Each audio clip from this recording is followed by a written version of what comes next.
Coming up, I wrestled the seat. I mean, you're just supposed to slide out. I closed the window. Ah, look at that dust. I don't want dust. And the first drive.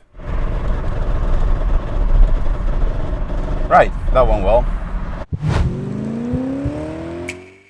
Buenas tardes and welcome to M539 Restorations. This is 6th installment of Project Karlsruhe. In the previous episode on this project, we fixed up the brakes, so the car has good working brakes. And in this episode, I want to take it for a test drive to see what else is going to break and how many million leaks we have. But before we can do that, we need to fix up the seat that currently looks like it's dodging a bullet. Like that. There's some electrical issues, the power windows are not working, there's a battery drain issue. Also, the power steering pump, that's leaking pretty badly. So let's address all of that first and then go for a ride. Entrado. As I mentioned in the previous episode, the power windows, the central locking, the sunroof, all of that stopped working out of nowhere. And that means we have a problem with the GM module, the general module. And good people on forums say the typical cause for that to act up is the fusible link. There are two of them here near the battery. We're gonna open them up, inspect them, and hopefully they're bad. That big fusible link is fine. I just checked it with multimeter and there's continuity, so that's not our issue. Moving on. No, it's fine. Of course, it's not gonna be that easy. That there is the second fusible link, and that one is fine as well. This means we need to continue troubleshooting. The general module resides under the rear seat, and these are great fun to remove. Shut up. What next? Unclip that. There's a Dennis screw here. And now we're going to break some clips. Oh, I stand corrected. We did not break clips. One was already broken. This bolt here that holds the seatbelt buckle. Come on, I'm bored by this. Finally. Push on the tab whilst pushing on the seat. It's not working. Oh, connector. Oh, progress. The seat is out. Well, hello. So the GM module and its relay live under this plastic, so we're going to remove that. Uno más. Another one. Three bolts to secure this plastic thing. So this fella here is the relay for the general module, and that's the general module. So now I'm going to disconnect the battery and then pull the general module out. There we are. Let's go to the table and take it apart. So while I learn how to test that GM module and all of the electronics on it, here's the one from the crispy 750iL Highline. This one is the newer one, I think, because that car is 91. This is 88 or 89, I forgot, but I think it should work. Yeah, let's just see what happens. Well, it does fit. So let's turn on the battery. If you see fire, run away. Wow, would you look at that? The windows are working. Wipers? Yes, sir. All of that is working. We have a bad GM module, and I'm pretty sure that's also what's draining the battery on this car. I mean, it's quite famous for the E31, and we have the same thing here. So let's go and try to fix it. To spare you some back and forth, this is the old GM module, the original one from this car, and I opened it up, replaced 4 capacitors. One of them was bad, and I thought that might do something, and it didn't. The windows are still not working, as well as the wipers and the sunroof. So this GM module is bad. I'm not sure if I can send it to someone for repair, because there's a lot of complex electronics inside. So maybe someone can test it. Anyway, we know that's bad, and I'm just gonna use the one from the crispy 750iL Highline for now. I mean, permanent solution as well. And then if I ever decide to work on that car, well, we'll figure it out then. Sunroof, don't think I ever tried that, but let's see what happens. Ooh, that's the tilt.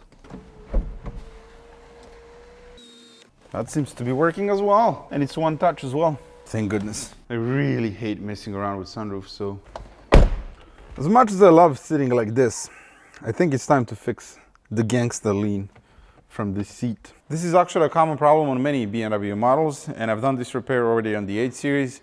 All it is the cable that slipped out of the gear mechanism, so we need to fix that. The up and down function seems to be working fine, but the back part of the seat is twisting. All right, I'm gonna unbolt the seat, remove it from the car, and then we can mess around with the cables. That was suspiciously loose, which means someone was probably already in here. There are no 2 bolts in the front, just brackets. Remove the seat belt, and now supposedly this thing just slides. And I did manage to get one out. but the other one is refusing to cooperate. Now, I don't understand this. I mean, you're just supposed to slide out. That is, oh, there it is. Now I'm gonna disconnect the battery because I'm not sure if there are any airbag thingies connected, a seatbelt buckle or whatever. This contendant, what? Disconnected. Now it's time to wrestle with the bear. Come on. Oh, this is actually lighter than the 8 Series. There we go. So this is the motor that drives the electric seat thing, whatever, cables. And these are the cables here that over time get eaten, they become short. So the gear mechanism inside the motor doesn't grab, and then you get the seat twist. So this one is for the left side, that one is for the right side. Now I'm gonna remove these two. That is on the side I was working. Then remove these two, that's the side I wasn't working. Fix the cables, put them back in, and then put it like that in the car. That way I can adjust the back seat so it's perfectly flat. Because that's another thing, you have to make sure that that seat bottom and the back is leveled.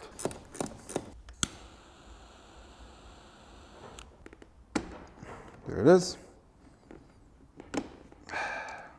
And that was the second one. All right, the seat is reconnected. Let's see what's happening. There you go. That part of the seat is not working.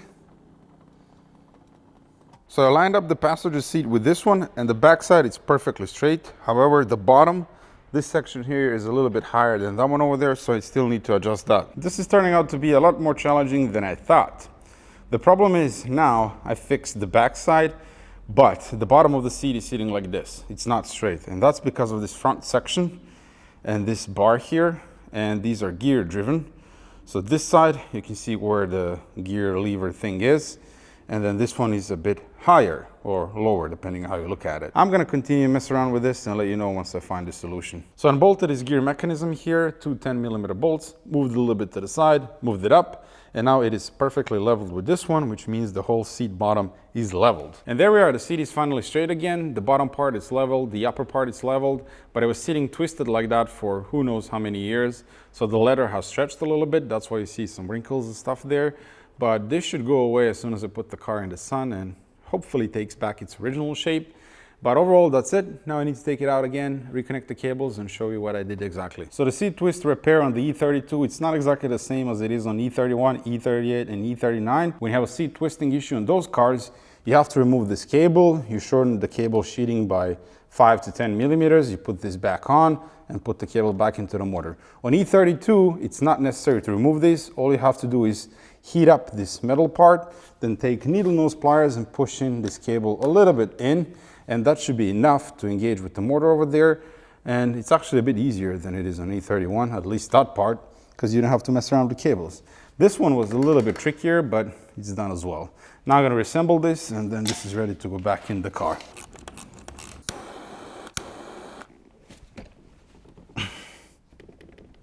Perfect. One lovely looking seat.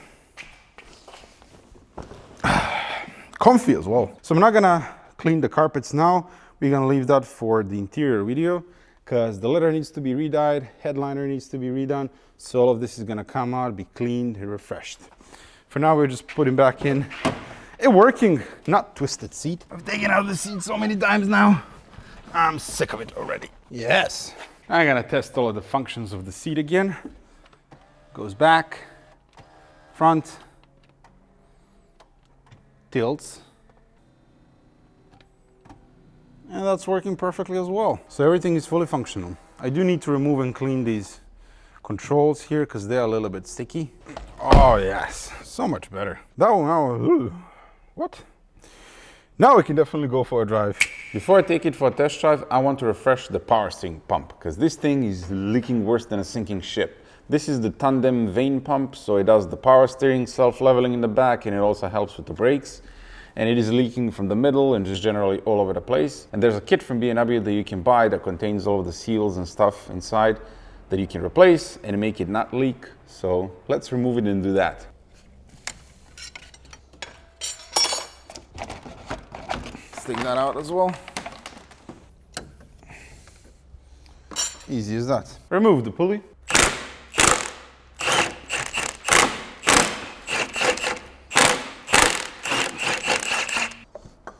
fully removed. So you can also see that it's likely leaking from the front shaft seal here.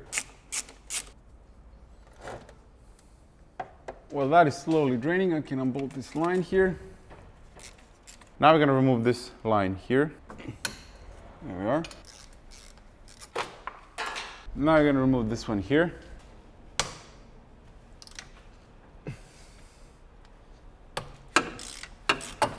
Don't think that was ever off.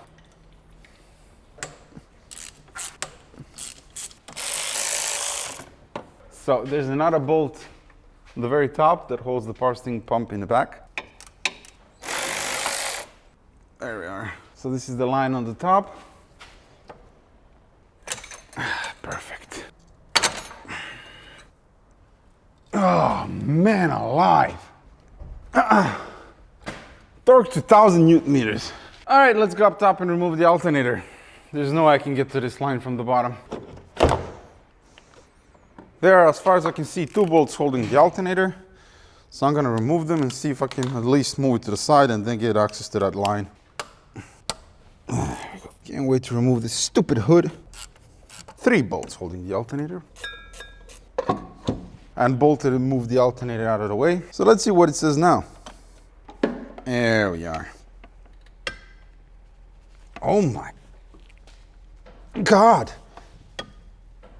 Oh, never seen a power steering line be bolted that hard. There it is, the vicious banjo bolt. All right, let's go underneath again.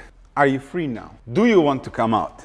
Come on out and play with us. That was painful. So this is our victim.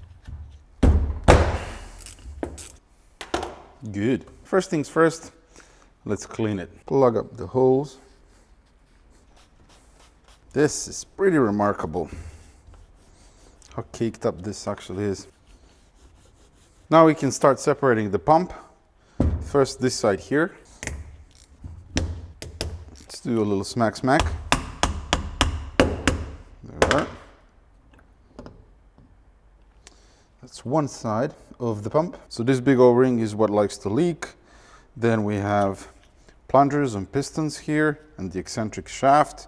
And then the big seal on the front, it's located over here. This pump was built in 1988. Now these 4 bolts here to separate this section.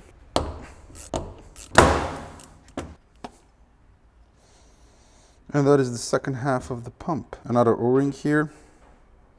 And the pump looks very clean inside. That's great. But these are the little veins inside that we don't need to touch. I just wanted to see and make sure that everything looks good, which it does. Nothing is smacked, broken, or worn. So this is the kit. That's the part number. Yeah, and it comes with all new seals and stuff. So now we're going to carefully clean this and replace this gasket here. It is a 2-piece. There's some sort of hard plastic or whatever it is on the side, and then the rubbery bit inside. Now you're gonna spray this with brake cleaner, make sure it's thoroughly clean, and then blow it out. All right. Give it some sauce. Spiffy. So one down. Now this bit here we need to clean. New O-ring, that is the bigger one of the bunch. Now this thing can come back, and there's an arrow on this part and this one, so you can't put it in the wrong place. Beautiful. And now there's a line on this housing here that we need to line up with one on here, like that.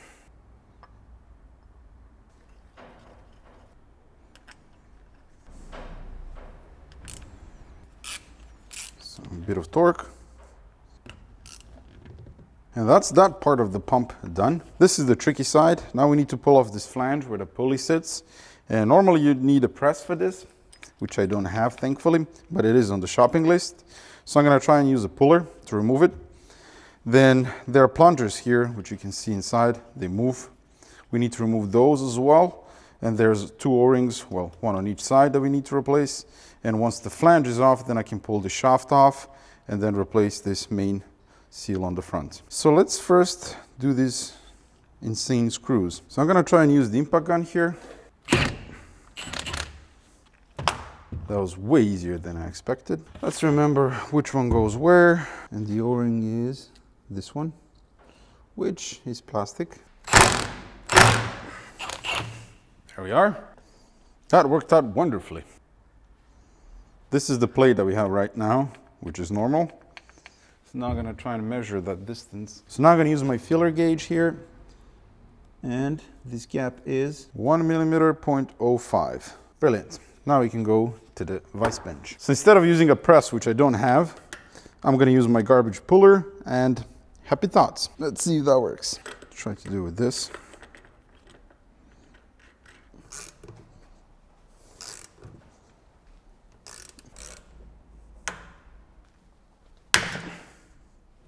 All right, we have progress.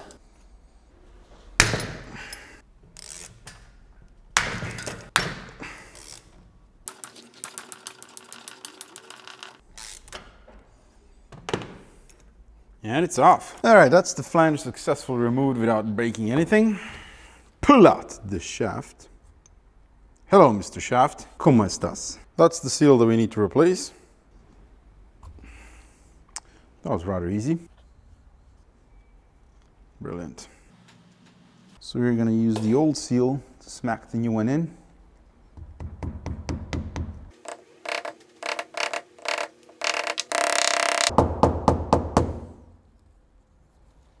Perfection. Lube up Samuel Jackson and push it in. Beautiful. So ideally I'd put this in the freezer and set this on fire so that it slides easier. But I don't have a freezer here, and the only thing that I can use to set it on fire is some small toy, and that's not gonna do nothing. You can't heat it up enough. So I'm gonna use a 30mm socket. It seems to be going on. Pull it all the way out. Get that in. It's perfect.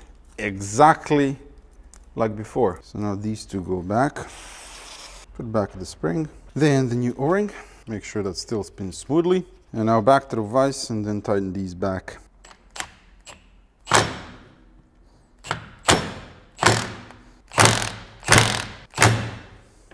That should do it. Put back the washer, new O-ring. And now we can marry these two parts together to live happily ever after until the divorce comes.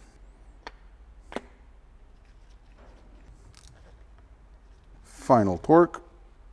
And that's done. All of the seals replaced and put back together. This is ready to go back in the car. I gotta admit, this was pretty fun and easy to do. So now I'm gonna spend some quality time with the brake cleaner, air compressor, carbon fiber towels, and just make all of this clean so when we drive the car, we can see where the leaks are coming from.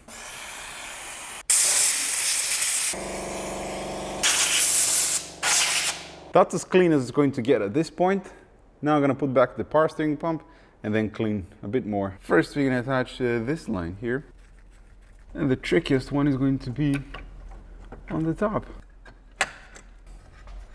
I'm holding the alternator with one hand, and I'm screwing the bolt in with the other. I'm feeling very manly now. What operation! And now I'm gonna go up top and tighten the top line. So that's my view here. Can't even see the power steering pump, but I can just ever so slightly see the bolt. Long extension to the rescue. Oh yes. Now torque it to 1,000,000 pounds. That should do it. Why won't you go down, right? That's the alternator back into position. Good and tight here.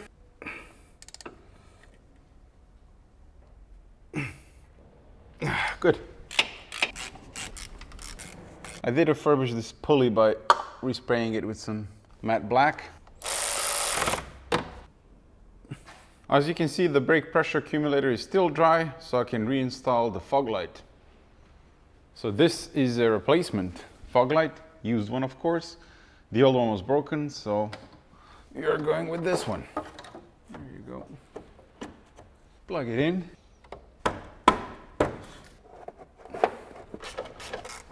So this piece of ducting used to sit in here and connect these two, but since it's 21st century, 2021, the car has evolved, and now this is wireless connection. This is very crispy and naturally no longer available from BMW. Discontinued. You cannot buy a brand new. So I'm gonna have to budge something together and fix that. For now, wireless connection it is. Now we need to take a look inside this reservoir. And we have some parts missing here. A sleeve, a nut, and a small washer should be here. I ordered those parts from BMW, but I'm still waiting to get them. And at the bottom of this thing is a filter. But I have to see what kind of style it is, because the one for the E31 has been discontinued. It's like a paper filter or something. That's the vicious clip. No clue what that is. Another spring. How many things does it have there? And it has the same style filter that the E31 has, and that one has been discontinued. Perfect. And it's also missing 2 rubber seals on the bottom, on the top. They're not here. So it means this filter is doing absolutely nothing. All right, I just found on Real OEM this type of filter, but for E24. I think it should be the same. Should come in a couple of days, so I'm gonna replace it then. For now, I'm just gonna put this one back, and also other miscellaneous parts that are missing here, I ordered that as well. Clean this up as well.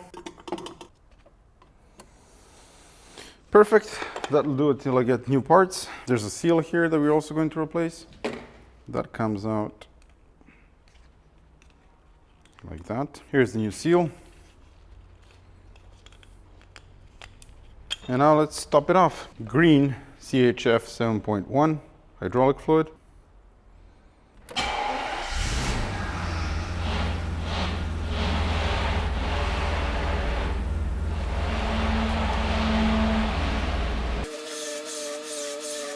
I gotta tell you, power steering on this car has never worked that well before. Let's see if it's leaking. I just took it for a quick spin in the yard, and the power steering feels so much better than before. It used to bog down a lot. You can feel some resistance in the steering. Now it's just perfect. And the pump is thankfully still dry. And what I'm going to do now is spend some quality time again with brake cleaner and just clean absolutely everything. So everything around the engine, around the transmission as well. I know that the pan gasket is leaking, but everything around there I need to clean. The diff as well, I gotta clean all of that. Mask up and let the cleaning begin.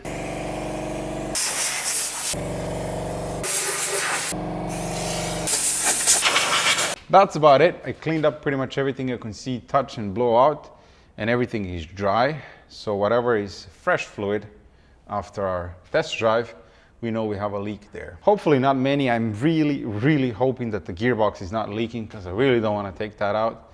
But if it's leaking, it has to come out. I know that the steering box is leaking, but I cleaned it up as well, so we'll see. Good morning. It is test drive o'clock. I borrowed red license plates, aka dealer license plates, from a friend, put them on the car, and now we can go for a ride. This should be first drive on the Autobahn in the last 6 years, because this car has been off the road since 2014, 2015, something like that. So let's see how it goes. Cold start is pretty decent. This does not have tilt. Kind of far away from the steering wheel. It's weird that the steering wheel doesn't move. Are you sure you don't move? First things first, let's get some go-go juice. This thing only has about 10 liters in it, and it's everything but economical. Got my shades. Did I forget anything else? Got my cup of Joe. Why did I call it Joe? This is cup of James. You can't see it, but I'm putting fuel in the car. Got fuel. Ah, look at that dust. I don't want dust. So I don't have anything special in mind. We're just gonna take it easy. Cruise, get the car up to temperature, because it hasn't been driven in forever, so the engine is full of condensation. So I want to see that go away. Brakes are working. Let's see if the 4-speed Clank-O-Matic is working. No, it has no cup holders. That's gonna be a problem when I'm doing 330. Oh, remember when I said in one of the previous episodes that the AC is working? Most certainly isn't. Oh yeah, Clank-O-Matic is doing its thing. Mellow yellow, the temperature is right in the middle. Hold on to your coffee. Currently we're doing 90 and the whole car is shaking like a leaf. Hear that? I don't know what that is, but it's not good, and I'm flipping back.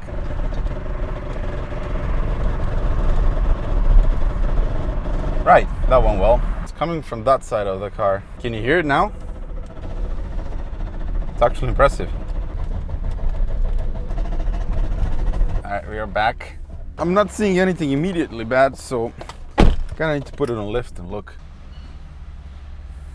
I rechecked that the wheels are torqued, and they are. Now I'm gonna get it up in the air and look from underneath. So the tire is not rubbing. The strut didn't collapse. I don't see anything else. All right, I'm gonna get the front end in the air. So I can see play in the tie rod. So that tie rod over there has some play in it, but I don't think that would cause a screeching noise. It was especially bad when I turned the wheel.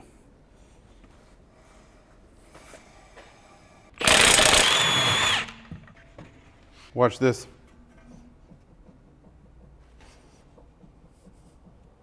Ton of play. Come, listen. Can you hear where it's coming from? I'm gonna drive. Listen.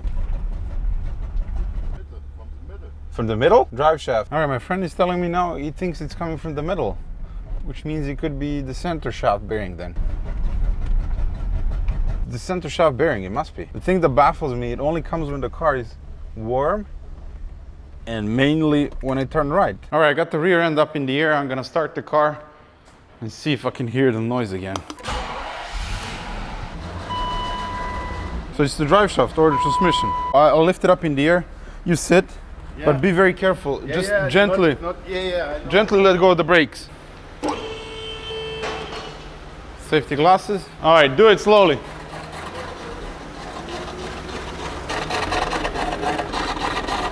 Stop. It's like it's catching the heat shield.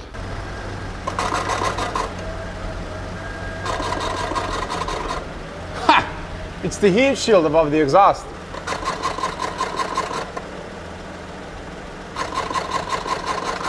All right, turn it off.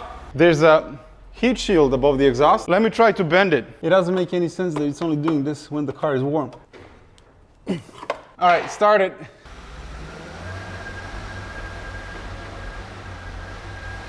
All right, shut it off. How stupid was that? Yeah, I'm gonna bend it some more. So that heat shield over there above the exhaust was rubbing up against the drive shaft. So I bent it a little bit more, and now we're gonna go for a test drive and see if the noise comes back. Hopefully not. But I'm guessing the drive shaft needs to be rebalanced again and probably the center shaft bearing replaced. So I'm gonna go ahead and remove this tie rod.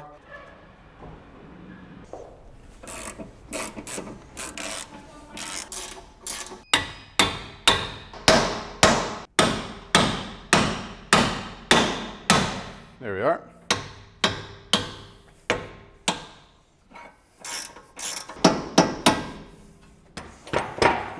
The amount of play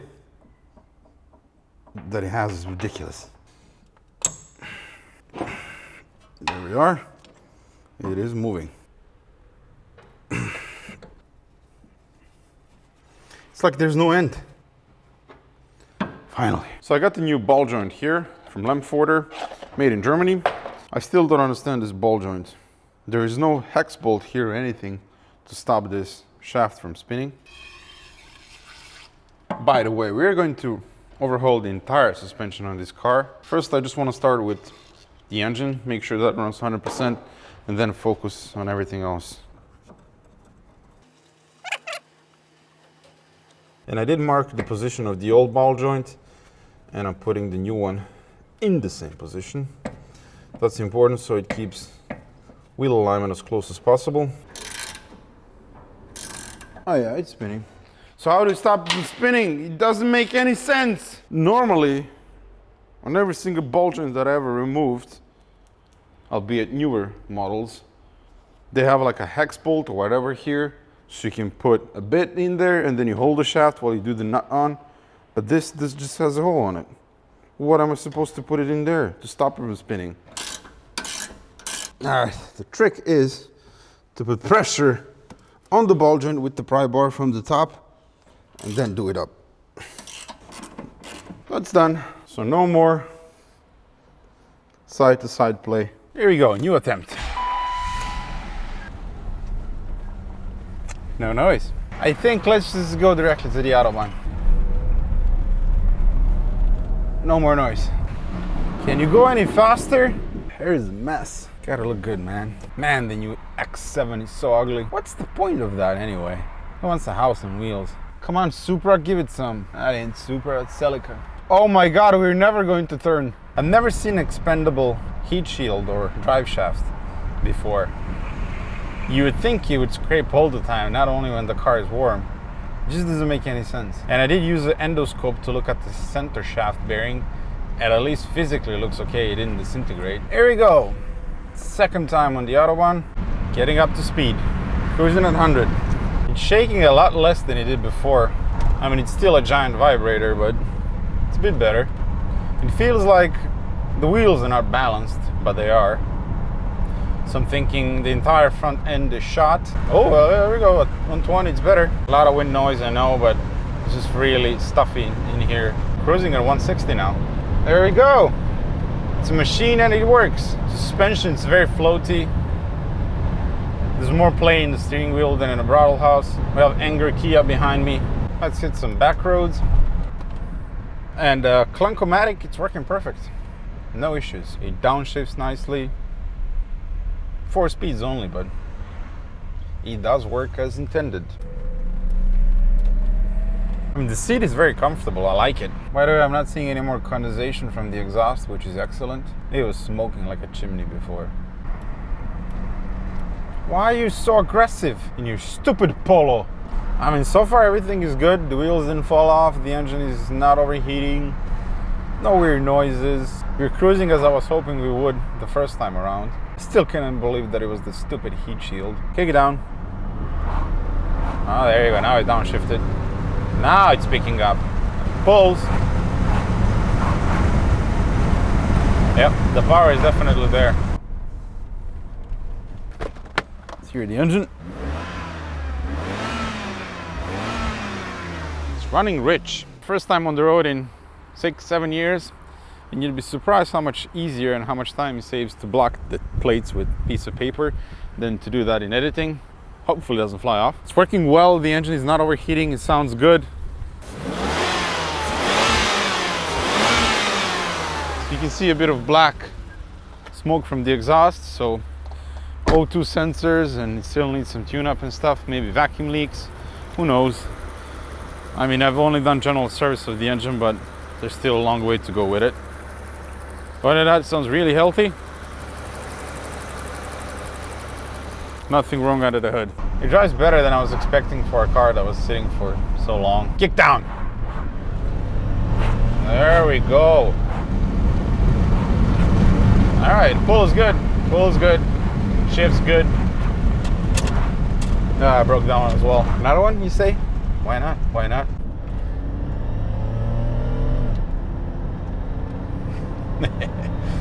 Four-speed Clunkomatic. Dead pigeon. Or as Spanish would say, paloma. So some of these E32s, they had a limited slip differential. This one doesn't. It's like I'm driving an old muscle car. All right, time to head back.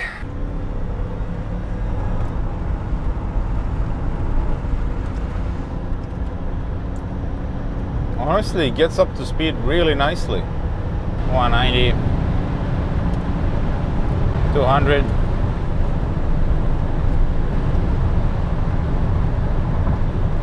The rear end feels good, but the front end is super floaty. Shocks are definitely done. All right, we're back in the dojo and the car survived. All right, we've driven the car for about an hour or so. So now it's time to see how many leaks it developed. I think we're gonna start in the back, look at the differential. The main front seal is not leaking. That side also not leaking. It's a little bit wet from when I cleaned, but that's definitely not leaking. This side here, it is leaking there, as you can see. That seal and that cover over there as well. So the diff needs to be resealed. So a bit of oil here, which normally means it's the rear main seal. But let's look around. I know that the pan gasket is leaking. And I noticed a very, very strange leak, as you can see there. And it appears like it's coming from the very top of the gearbox, which I don't understand. Why would it leak somewhere on the top. What's up there? I need to investigate that a little bit more, but that is definitely an active leak. Oh, here as well. Same deal. It's coming from the top of the gearbox. Could be also engine oil, something that's leaking on the back of the engine and then coming down the bell housing. The upper oil pan gasket is good, doesn't need to be replaced. The lower oil pan gasket does need to be replaced. The power steering pump itself, the job that I did, no leaks from the power steering pump itself, but this banjo bolt or the power steering line on the side is giving me issues. I already replaced 2 sets of O-rings and it's still leaking. I think banjo bolt or the power steering line need to be replaced. I'm gonna order all of that new and then do it again. You can see a lovely leak from the steering box, so that needs to be taken out and rebuilt. The compressor is a bit wet, could be something coming from the top. So I was able to confirm that the leak that appears to be coming from the gearbox is not. This is back of the engine, and as you can see, it's very oily. I believe it's coming from the valve cover gasket, because this area here is particularly wet, and then just coming down the bell housing and looking like it's gearbox or rear main seal, but thankfully it isn't. And that means I don't have to take out the gearbox, which is excellent because it's really expensive to reseal that thing. And if it's not leaking, then there's no need to do anything. So when we do the top end refurb, I'm gonna remove a lot of parts of the engine. So we're gonna be able to pinpoint this better. Thoughts about what you expect from a car of this age? Nothing major. It's been neglected for several years, so we need to adjust some oil leaks. And in the next episode, we're gonna do the top end refurb, hit all of the common spots, replace a lot of parts. But there is one big issue that this car has that I didn't mention yet, and that is when you start it cold, after it's been sitting for a few days, there's blue smoke coming out of the exhaust, and that means it's burning oil. And we checked the compression of the engine. It's not down on power, so piston rings are good. And that leaves us with worn valve stem seals, meaning the oil is leaking past them, dropping into the combustion chamber. So when you start the car, it's burning that oil and you get the blue smoke out of the exhaust. That's really annoying, so we need to adjust that as well. And we're gonna do that repair and replace them. Thankfully, on this engine, you don't have to take it out of the car. You don't even have to remove the heads to do it. I bought all of the tools needed for this job. Now I'm gonna order some parts and then we're gonna tackle that as well. After that comes the suspension, then transmission. Hopefully we don't have the rear main seal leak, but we'll see. Then we need to replace the exhaust, the differential.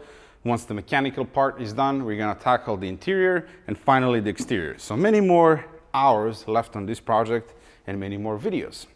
So this was really important to me because now I can plan how to proceed with this project. It just means a lot when you can test drive the car and learn a few more things about it.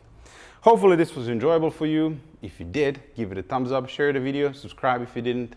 It helps the channel. Grab a t-shirt as well, because all of that goes to helping me and this channel to save and buy parts for this project. So I'd really much appreciate that. Also, massive thank you to all of my Patreons. July and August haven't been really good in terms of YouTube revenue, so I really appreciate your support. Thank you for that. The next episode is going to be on the E30. We're going to do inspection on it and then do some repairs as well, because I want to drive that car before the season is over, and that's coming up pretty soon. Stay tuned for that. As always, I love you all and see you soon.